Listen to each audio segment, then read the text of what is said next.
नमस्कार।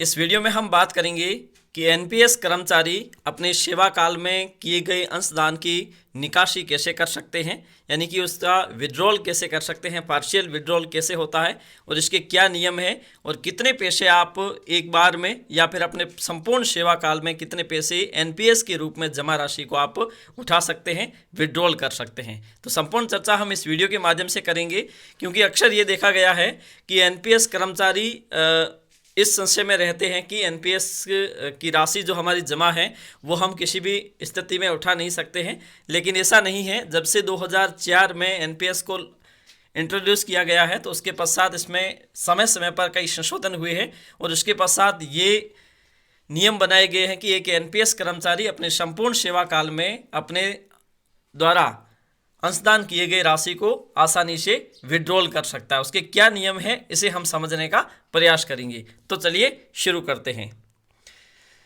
दरअसल NPS new pension scheme या नेशनल पेंशन स्कीम है, जिसे 1 जनवरी 2004 से केंद्र सरकार की ओर से सभी राज्य और केंद्र सरकार के कर्मचारियों को सशस्त्र बल को छोड़कर सभी कर्मचारियों पर लागू किया गया था। लेकिन 2009 से इसमें जो गैर सरकारी संगठन है या निकाय हैं उनके लिए भी स्वैच्छिक रूप से उसे चालू किया गया है।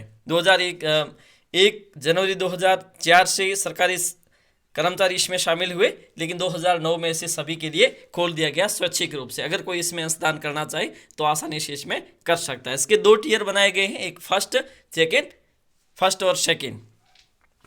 और ये एनपीएस प्रणाली है, ये पूर्णतः शेयर बाजार पर आधारित है। आप आज जो पैसे जमा कर रहे हैं वो आप रिटायरमेंट के समय कितने होंगे इसकी कोई निश्चितता नहीं है, क्योंकि उस समय के शेयर बाजार के भाव जो होंगे उसी के अनुसार आपको उसका रिटर्न मिलेगा। वो निर्भर करेगा उस समय के शेयर बाजार के सिस्टम पर। तो ये पूर्णतः शेयर बाजार पर आधारित प्रणाली है।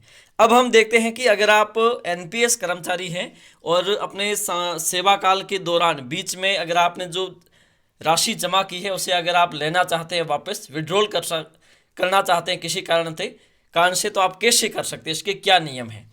सबसे पहला नियम है कि अगर कोई सरकारी कर्मचारी या एनपीएस कर्मचारी अपने जमा राशि को विड्रॉल करना चाहता है तो कम से कम उस सेवा में, मतलब उस एनपीएस कर्मचारी के रूप में, सब्सक्राइबर के रूप में उसने 3 साल तक का कार्य किया हो। यानी कि अगर आप एक सरकारी कर्मचारी हैं तो आपने 3 साल तक सेवा दी है और उस 3 साल में रेगुलरली आपने एनपीएस की कटौती करवाई है, तो ऐसी स्थिति में आप एलिजिबल है पार्शियल विड्रॉल के लिए। इससे पहले आप पार्शियल विड्रॉल नहीं कर सकते हैं।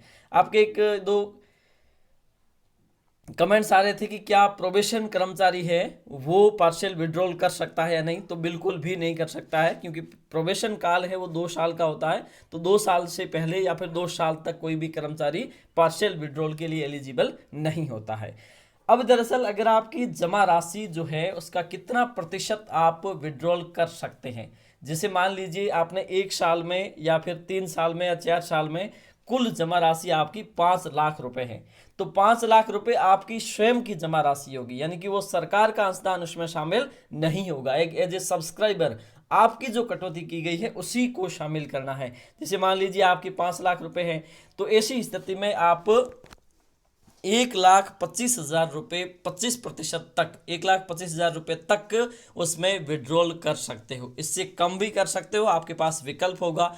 1% से लेकर 25% तक की राशि आप विड्रॉल कर सकते हो। तो आप पर डिपेंड करता है कि आप कितनी राशि विड्रॉल करना चाहते हो। तो 25% से ज़्यादा की राशि विड्रॉल आप किसी भी सूरत में नहीं कर सकते हो। ठीक है। अब मान लीजिए आपने एक बार 25% की राशि कर ली, अब आपको उसके बाद भी आवश्यकता है, तो ये विकल्प दिया गया है कि आप अपने संपूर्ण सेवा काल में 3 बार विड्रॉल कर सकते हो। इससे ज़्यादा विड्रॉल नहीं कर सकते। अब मान लीजिए आपने सेवा के 5 साल बाद एक बार विड्रॉल कर दिया, उसके 10 साल बाद कर दिया और उसके 20 साल बाद कर दिया।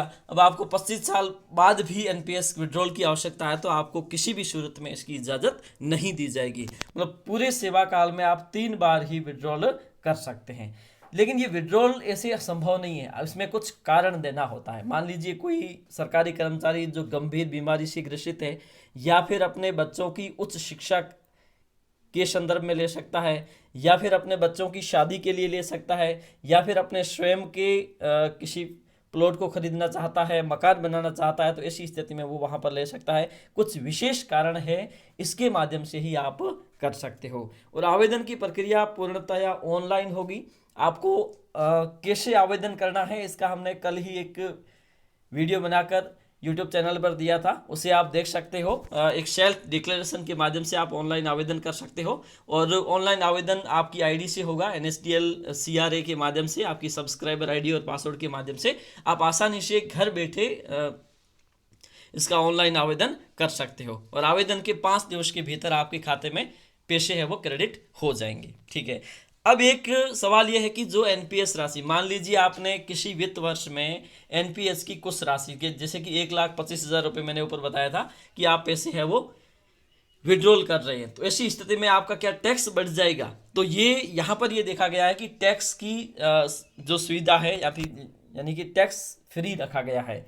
तो ये जो सुविधा है विड्रॉल की, ये पूर्णतः 2015 से शुरू की गई थी। इसमें कुछ संशोधन किए गए एनपीएस रेगुलेशन में, और इसमें 2015 से ये सुविधा दी गई कि कोई भी एनपीएस सब्सक्राइबर अपनी जमा राशि में 25% तक की राशि है वो विड्रॉल कर सकता है। लेकिन 2017 के बजट में ये प्रावधान किया गया कि इस राशि को टैक्स फ्री रखा गया है, माने कि किसी भी वित्तीय वर्ष में आपके द्वारा विड्रॉल की गई राशि पर कोई टैक्स आपको नहीं देना पड़ेगा। ऐसा प्रावधान बजट 2017 में किया गया है। तो बिल्कुल भी आपको टैक्स नहीं देना होगा, टैक्स के लिए बिल्कुल भी आपको कॉन्शियस होने की आवश्यकता नहीं है। ये राशि पूर्णतया टैक्स फ्री होगी। तो आज के लिए इतना ही, धन्यवाद।